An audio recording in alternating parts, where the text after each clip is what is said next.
الحمد للہ رب العالمین والصلاة والسلام علی رسولہ الامین وعلی آلہ واصحابہ اجمعین الی یوم الدین. قال اللہ تعالی فی القرآن المجید فاعوذ باللہ من الشیطان الرجیم بسم اللہ الرحمن الرحیم. الحج اشہر معلومات فمن فرض فیہن الحج فلا رفث ولا فسوق ولا جدال فی الحج. صدق اللہ العظیم. محترم ذمہ داران، خواتین و حضرات، یہ جو موضوع آپ نے دیا ہے اپنی اصلاح آپ، اس پر گفتگو کرنا کوئی خوشگوار عمل نہیں ہوتا. اس پر بات کرنے میں جی بہت گھبراتا ہے، اس لیے کہ بہت ہی ٹف، دنیا کا سب سے مشکل کام ہے انسان کا بدلنا. راکٹ سائنس فائنڈ آؤٹ کرنا آسان ہے، چاند پر پہنچنا آسان ہے، لیکن انسان کا بدلنا، ہردے پریورتن، قلب بدل جائے، انسان بدل جائے، یہ اتنا مشکل کام ہے کہ اس کے لیے اللہ تعالیٰ نے انبیاء کو بھیجا. انبیاء سے بھی یہ کام ممکن نہیں ہے. وہ اپنا فرض تو نبھاتے ہیں، لیکن جب تک بندہ بدلنے کی نیت نہ کرے تب تک نبی بھی بدل نہیں سکتا کسی کو. تو میں بھی تقریر کر لوں کوئی فائدہ نہیں ہوگا، آپ مجھے نصیحت کر لیں کوئی فائدہ نہیں ہوگا، جب تک کہ میں ڈیسیشن نہ لوں کہ مجھے بدلنا ہے. آپ کو معلوم ہے کہ اللہ کے رسول صلی اللہ علیہ وسلم نے کتنی محنت کی، کتنے لوگ بدلے. اگر آپ کو آئیڈیا ہو، مکے میں اس وقت اس پورے شہر کی آبادی، بعض لوگوں نے، جن لوگوں نے کام کیا اس پر غور و فکر کیا، بتایا کہ 10,000 کی آبادی تھی، اور 13 سال میں کتنے مسلمان ہوئے؟ 200-250 لوگ مسلمان ہوئے 10,000 میں. تو 10,000 میں 200-250 کا مطلب کتنا ہوا؟ کتنا پرسنٹیج ہوا؟ 2% ہوا. تو یہ ہے نبی کی کوشش کے باوجود. لوگ بدلنا نہیں چاہے تو کوئی بدل نہیں سکتا، وقت کا نبی بھی نہیں بدل سکتا. اس لیے یہ موضوع پہ بات کرنا مجھے ہمیشہ جو ہے بہت تکلیف دہ موضوع ہوتا ہے، اس لیے کہ خود ہم اپنے اندر سے بھی جھانکتے ہیں اور اس میں کچھ باتیں لوگوں کو بتانا بھی پڑتا ہے. میں نے جو آیت تلاوت کی وہ حج سے متعلق ہے. ہو سکتا ہے کہ آپ کو تعجب ہوا ہو کہ حج کا سیزن تو نہیں، امین الحسن نے حج سے ریلیٹڈ آیت کیوں تلاوت کی؟ ہوا کسی کو؟ ہاں نا. تو اصل میں اپنی اصلاح آپ میں کچھ باتیں، رف باتیں آپ کے سامنے کہوں گا. سننے میں اچھی نہیں لگتی وہ باتیں، لیکن میں اپنے آپ کو نصیحت کر رہا ہوں اس وقت، اور آپ کے سامنے بھی کچھ باتیں پیش کرتا ہوں. اصلاح کا مطلب کیا ہے؟ میں اپنی اصلاح کروں، واٹ ڈز اٹ مین؟ کیا کرنا ہے؟ بہت زیادہ نمازوں کا عادی ہو جاؤں، حلیہ بدل لوں، بڑی ٹوپی پہن لوں، لباس بدل لوں، کیا کرنا ہے؟ اپنے اصلاح آپ سے مراد. اور بہت سے لوگ یہ سب کر کے دنیا کو بھی دھوکہ دیتے ہیں، خود بھی دھوکہ دیتے ہیں کہ ہماری اصلاح ہو گئی. واکنگ کے لیے بھی آتے ہیں، آفس میں بیٹھتے ہیں تو من کے ڈھکیلتے رہتے ہیں. اپنی اصلاح سے مراد کیا ہے؟ تو وہ میرا موضوع ہے. اصل میں نے کل ارکان کے اجتماع میں گفتگو کی تھی. سب ارکان تو نہیں، سب لوگ اجتماع میں نہیں تھے وہاں بھی میں نے تفصیل سے گفتگو نہیں کی، بس میں نے پاور پوائنٹ میں کچھ اشارے کر دیے تھے. انسان کے 2 روپ ہیں. ایک روپ ظاہری جو آپ مجھے دیکھتے ہیں، ایک اس کا باطن ہے. ظاہری امین، اس کا رنگ، اس کا ہائٹ، اس کا ویٹ، اس کا لباس، تراش خراش، یہ سب چیزیں آپ دیکھتے ہیں، یہ ظاہری امین ہوتا ہے. لیکن اصل ظاہری امین وہ نہیں ہے. ظاہری امین تو وہ ہے جو اندر ہے. وہ اندر کا امین جب آپ اس سے ڈیل کرنے لگتے ہیں تب پتہ چلتا ہے کہ وہ کتنا چبھتا ہے یا کتنا سافٹ ہے، کتنا ایک رنگا پن ہے اس کے اندر، یا کتنا دو رخی ہے، کتنا اس کے اندر سافٹ ہارٹیڈنس ہے یا سخت دل انسان ہے، پتھر دل انسان ہے. یہ تو اس وقت پتہ چلے گا جب آپ مجھ سے ڈیل کریں گے. اصل امین الحسن تو وہی ہے جو اندر کا امین ہے. باہر کے امین سے کیا لینا دینا؟ یہ حسن تو ڈھل جاتا ہے عمر کے ساتھ. اصل حسن تو اندر کا جو عمر کے ساتھ بڑھتا ہے.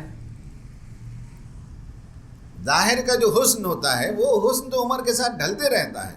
اور کتنی حسینائیں ہیں جو 16, 18, 20 سال کی عمر میں مس یونیورس اور پتہ نہیں کیا کیا انعام لیتے ہیں. 20, 25 سال کے بعد دیکھیں 40, 45 جب ان کی عمر ہو جاتی ہے تو لوگ کبھی ان کا چہرہ دیکھ کر گھبرا جاتے ہیں, بیماریاں آنکھ دبوچ لیتی ہیں. تو ظاہری حسن تو زوال پذیر ہے, اصل حسن تو اندر کا ہے. اندر کا امین کیسے یہ دیکھا جائے گا. تو اندر کی جو شخصیت ہے اس میں 4 شخصیتیں ہوتی ہیں اندر. اپنی اصلاح آپ یہی ہے جو کرنا ہے. اور یہ امام غزالی کا فلسفہ ہے. میں نے اس سے پہلے بھی کئی جگہ کہا ہے لیکن یہاں تو میری یہ گفتگو نہیں ہوئی. اندر کا جو امین ہے, یہ اندر کا جو انسان ہے وہ دراصل ایک مملکت سمجھیے. یہ ملک ہے ہمارا ظاہر میں جو آپ کو نظر آتا ہے. اس ملک کے اندر 4 پارٹیز ہیں جو الیکشن کنٹیسٹ کرتی ہیں, اور یہ دارالخلافہ ہے, یہ کیپٹل ہے آف دا کنٹری, دل. وہاں جس کی حکومت ہوتی ہے تو پورے ملک کی پالیسی ویسی ہوتی ہے. الیکشن ہوتا ہے, یہ میں اپنی زبان میں بول رہا ہوں, اور جو پارٹی جیتے گی اس کے مطابق پورے ملک کا نقشہ بدل جائے گا, رنگ بدل جائے گا, پوری پالیسی بدل جائے گی. ہمارے اندر 4 قوتیں ہیں وہ ہمیشہ کشمکش کرتی ہیں. اور میں اس وقت جو ایڈریس کر رہا ہوں بالخصوص ینگسٹرز کو, وہ ہے ایک ہر انسان کے اندر ایک سور ہوتا ہے, ایک کتا ہوتا ہے, ایک فرشتہ ہوتا ہے اور ایک شیطان ہوتا ہے. یہ 4 پارٹیز اندر ہوتی ہیں ہر انسان کے دل کے اندر. سب سے پہلے سور ہے, دوسرا ہے کتا, تیسرا ہے شیطان اور چوتھا ہے انسان, چوتھا فرشتہ. یہ 4 فورسز کے درمیان اندر کشمکش ہے. کوئی انسان اس سے خالی نہیں ہے. اس کو کہتے ہیں پرسونیفیکیشن, تجسیم. یعنی صفات جو ہوتی ہیں, کیریکٹرز جو ہوتے ہیں, ان کیریکٹر کو کوئی شکل دے کر سمجھا جاتا ہے. اسے پرسن بناتے ہیں, اس کو ہم تجسیم, اسے جسم عطا کرتے ہیں. یہ سمجھنے کے لیے دنیا کا طریقہ ہے کہ بھئی آپ پرسونیفائی کریں. تو آپ دیکھ لیجئے گوگل میں جا کر جب آپ پاور پوائنٹ پریزنٹیشن بناتے ہیں تو اینگر, تو وہ اینگر کے لیے کچھ پرسن بنا کے پیش کرے گا, ہے نا. ہر چیز کے لیے کوئی بھی صفت ہو تو آپ گوگل میں ڈالیے تو وہ کوئی شیپ دے گا آپ کو. انسان کے اندر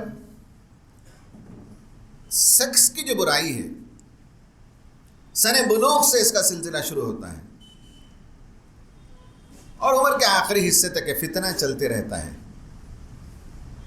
اور آج کی نئی نسل کا سب سے بڑا پرابلم, مجھے بڑی گھبراہٹ ہوتی ہے, میرا دل بہت روتا ہے. میں اس پر کھل کر بات بھی نہیں کر سکتا, میں اس پر لکھ بھی نہیں سکتا, لیکن یہ ایشو اتنا بوائلنگ پوائنٹ پر ہے کہ میں کاؤنسلنگ کرتا ہوں تو میرے پاس 10 کیسز لائن میں ہیں, 10 کیسز ہیں, 20 کیسز ہیں. اور دور جدید نے جو فتنہ برپا کیا اس کے نتیجے میں جس کا پیر پھسلا, بہت کم لوگ واپس پلٹ کر آئے. برائی میں پھنسنے کے بعد نکلنا مشکل ہے, برائی سے بچنا روز اول سے آسان ہے. ٹرمپ جو امریکہ کا صدر تھا, ٹیٹوٹیلیرین کہتے ہیں شراب نہیں پینے والوں کو. یہ بہت ریئرسٹ آف دا ریئر ہوتے ہیں امریکہ یورپ میں جو شراب نہ ہاتھ لگائے اور سگریٹ نہ پیے. اس نے خود کہا ہے, اس کی ایک تقریر ہے, آپ کہیں تلاش کر کے نکال لیجئے, کلپ مل جائے گا, کہ اس کا بڑا بھائی شرابی تھا. اس نے کہا چھوٹے بھائی سے, دیکھو میں اس بری لت میں پڑ گیا, اب میرے لیے نکلنا مشکل ہے, تم ہاتھ نہ لگاؤ. برائی کے اندر نہ گئے تو سیفٹی ہے, جو لوگ اس کے اندر گئے اس سے نکلنا بہت مشکل ہے. انتہائی شدید ترین کشمکش سے نوجوان گزرتے ہیں جو اس برائی کے اندر پہنچ چکے ہیں. وہ میرے پاس جو کیسز آتے ہیں تو ماں باپ تو کہتے ہیں بھی ہمارے بچے کو ریفر کیجئے, اور بچوں سے جب میں بات کرتا ہوں تو وہ اپنا کیس ادھر ادھر کی باتیں بیان کرتے ہوں. میں جان جاتا ہوں کہ ان کا اصل مسئلہ کیا ہے. وہ کہتے ہیں کہ میرا جی نہیں لگتا, مجھے پڑھائی میں دل نہیں لگتا, مجھے بہت نیند آتی ہے, مجھے دوستوں سے ملنے میں گھبراہٹ ہوتی ہے, میں تنہائی پسند ہو چکا ہوں, میں لوگوں کو سے بات نہیں کر پاتا. میں نے ایک لڑکے کو دیکھا تھا, یوں ہے ایک دم ڈاؤن ہو رہا ہے. تو میں نے اس سے پوچھا تو یہ سب لکھا اس نے. میں نے اس سے پوچھا, میں جان لیا کہ یہ سب سمٹمز ہیں, اور ان سمٹمز, یہی سمٹمز اگر 60 سال کا آدمی لکھے تو میں اسے الگ جواب دیتا ہوں, اس کا مسئلہ الگ ہے. اگر وہ کہے کہ میری طبیعت آمادہ نہیں ہے, میں لوگوں سے ملنا نہیں چاہتا, مجھے گھبراہٹ ہو رہی ہے, تو 60 سال کا آدمی مجھے لکھے تو میرے پاس انالیسز الگ ہے کہ اسے کیا پرابلم ہے. لیکن ایک 20 سال کا لڑکا لکھے تو مجھے معلوم. تو میں نے پوچھا کہ are you expose to adult content? تو اس نے کہا کہ ہاؤ ٹو آنسر دس. میں نے کہا اٹس سمپل, یس اور نو. تو اس نے کہا انفارچونیٹلی آئی ایم ان. اور اس کا پورا جو اندر کا ڈوپامائن کنٹینٹ ہوتا ہے وہ خالی ہو چکا ہے. یہ جو ہم بات کرتے ہیں, گفتگو کرتے ہیں, چلتے پھرتے ایکٹیویٹی جو کرتے ہیں, اس کے لیے جو ریکوائرڈ ڈوپامائن ہوتا ہے وہ اللہ تعالیٰ نے دی ہے. اور وہ ڈوپامائن انسان خالی کر لیتا ہے, پورا ٹینک خالی کر لیتا ہے. ہمارے ایک دوست ہے, مجھے نہیں معلوم, ڈاکٹر صاحب بہتر بتائیں گے, 60 سال کی عمر ہے, میرے بہت اچھے دوست, بہت پیارے دوست, وہ بھی بہت ہی ڈاؤن ہو گئے. لیکن ان کا مسئلہ الگ ہے, ان کو کچھ ریڑھ کی ہڈی میں پرابلم ہوا, انفیکشن ہوا, پتہ نہیں کیا کیا ہوا. اب وہ بالکل سلام وعلیکم السلام, کیسے, اچھا ہوں, کچھ بات کریں تو بات نہیں کر سکتے, چل کر آ نہیں سکتے. انہوں نے کہا کہ روزانہ جو ہے وہ 200 روپے کا ٹیبلٹ لیتے ہیں, کوئی ڈوپامائن کا. کیا ٹیبلٹ ہوتا ہے ڈاکٹر صاحب؟ ڈوپامائن دینے کا کوئی ٹیبلٹ ہوتا ہے کیا؟ دیکھیے, ہمیں تو معلوم ہے نا عمر کے حساب سے, ان کا تو کچھ انفیکشن ہو گیا. نوجوان اس راہ پر جب پڑھتے ہیں تو اس کو اگر پرسونیفائی کریں گے, بے حیائی, بے شرمی, گندگی, غلاظت, یہ ساری چیزوں کو آپ شکل دیں گے تو وہ سور ہے. اس کو شکل دیں تو آپ محسوس کریں گے کہ اندر انسان کے اندر ایک سور ہے جو بیٹھا ہوا ہوتا ہے, جو اسے ہمیشہ گندگی میں لت پت دیکھنا چاہتا ہے. اور سور بے حیا جانور پرسونیفائی کیا گیا ہے, اس کا کوئی قصور نہیں. اللہ تعالیٰ نے اسے جس کام کے لیے پیدا کیا وہ کام کر رہا ہے, اس کا کوئی قصور نہیں ہے. وہ تو گندگی صاف کرنے کے لیے اللہ نے پیدا کیا, اور گندگی صاف کرنے کے لیے گندگی میں لت پت رہتا ہے, وہ گندا رہتا ہے, بے حیا ہوتا ہے, بے شرم ہوتا ہے, غلیظ ہوتا ہے. تو جو اس پرابلم میں چلے جاتے ہیں وہ سور کی پارٹی ان کی جیت جاتی ہے, اور حکومت سور کی ہوتی ہے ان پر. وہ اٹھے تو یہی, بیٹھے تو یہی, سوچے تو یہی, فون استعمال کرے تو یہی, ڈرائنگ کرے تو یہی کریں گے, سب کچھ. چونکہ ان کے یہاں پارٹی جو ہے, جس پارٹی کا غلبہ ہے وہ سور کا, اس لیے پورے ملک کی پالیسی بدل جاتی ہے. شاعری کریں گے تو اسی میں, گفتگو کریں گے, ناول لکھیں گے, سب وہی ہے.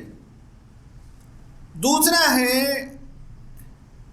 کچھ لوگوں کی عادت ہوتی ہے لڑنا, جھگڑنا, اختلاف کرنا, غصہ کرنا, نفرت کرنا, کیڑے نکالنا, دشمنیاں کرنا, انہیں چین نہیں آتا.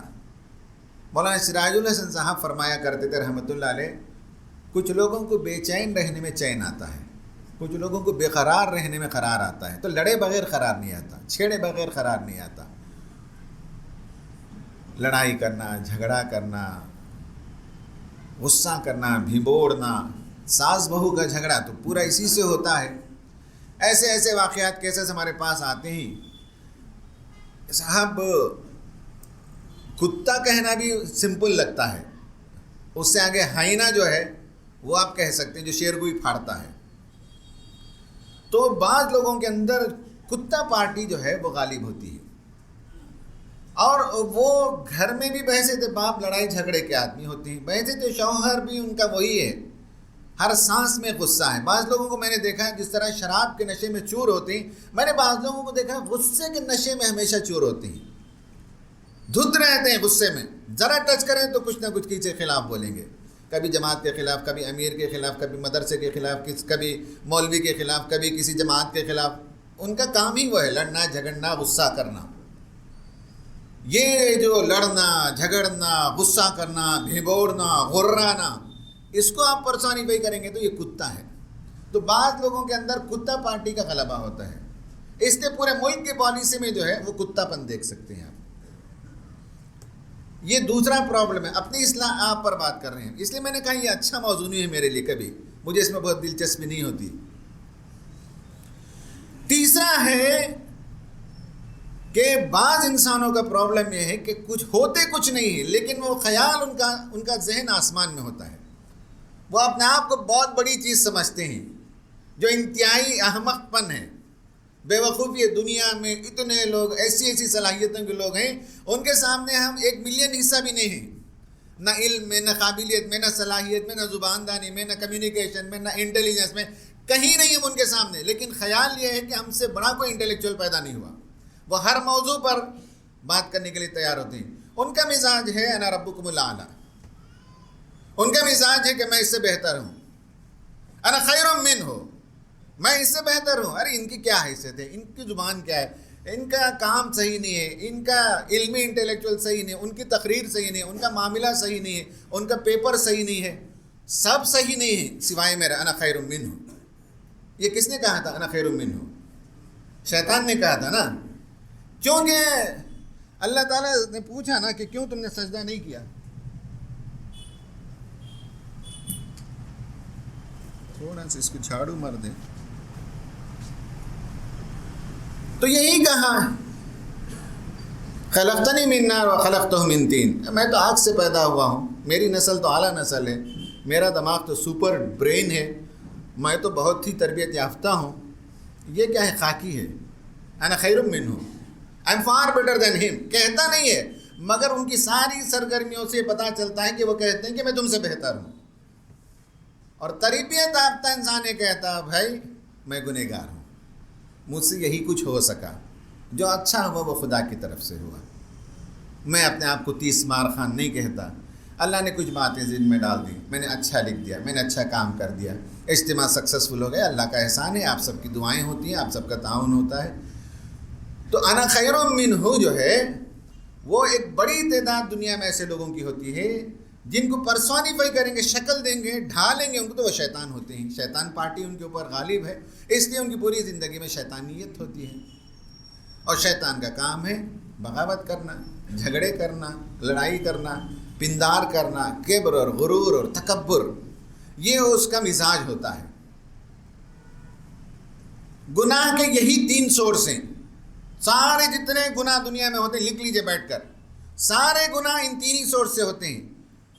3 سورس ہیں، ہر گناہ کو آپ تلاش کر کے دیکھیں، یا تو کتے سے شروع ہوتا ہے، یا سور سے شروع ہوتا ہے، یا شیطان سے شروع ہوتا ہے۔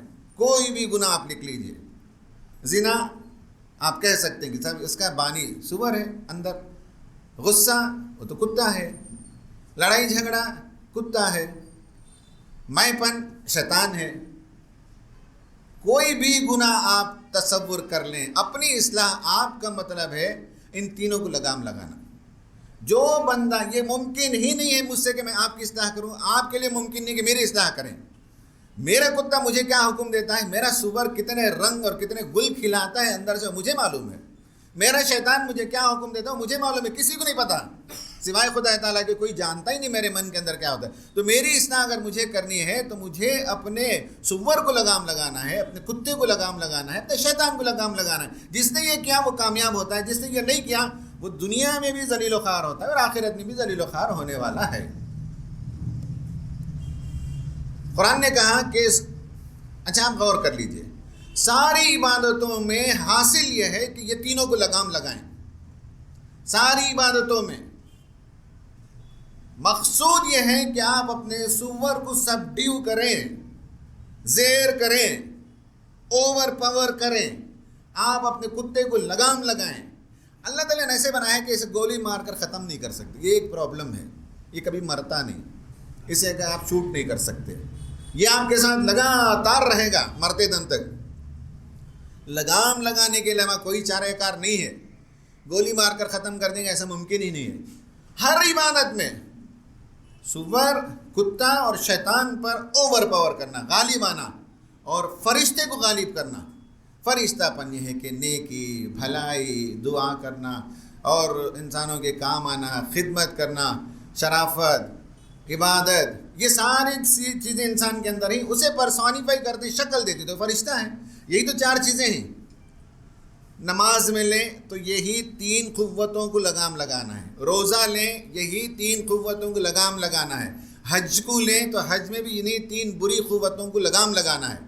کہاں کہ الحج اشہر معلومات، حج کے جو مہینے ہی وہ تو معلوم و معروف ہے اس زمانے سے، جاہلیت کے زمانے سے وہ کوئی نیا ڈیٹ طے نہیں کیا گیا اسلام آنے کے بعد، نہ رمضان کا ڈیٹ نیا آیا نہ حج کا ڈیٹ نیا آیا، ایسے پرانے ڈیٹس ہیں۔ فمن فرض فیہن الحج، جو حج کی نیت کر لے، اپنے آپ پر فرض کر لے، جس نے نیت کر لی اور نکل گیا، اس کے لیے لازم ہے فلا رفث،